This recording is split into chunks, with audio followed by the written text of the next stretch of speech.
అండి ఈరోజు కుక్కర్లో చిక్కుడుకాయ టమాటా ఎలా వండుకోవాలో చూద్దాము. ఈజీ వే అనమాట. నూనె కాగాక జీలకర్ర వేసుకోవాలి. జీలకర్ర వేగుతుండగానే పచ్చిమిర్చి ఉల్లిగడ్డను కూడా వేసుకొని వేయించుకోవాలి.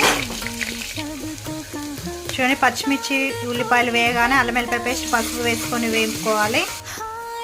వేయగానే కడిగిన చిక్కుడుకాయను కూడా ఇందులో వేసుకొని మంచిగా వేయించుకోవాలి. చిక్కుడుకాయని ఈ విధంగా మంచిగా మగ్గించుకోవాలి. నూనెలో మగ్గితే పచ్చి వాసన అనేది ఉండదు. ఇలా మగ్గిన తర్వాత టమాటాలను వేసుకోవాలి. టమాటాలు వేసుకొని కలిపేసి 10 నిమిషాలు మగ్గించుకోవాలి. ఇలా టమాటా కాసేపు మగ్గగానే కారం వేసుకోవాలి, అలాగే ఉప్పు వేసుకోవాలి.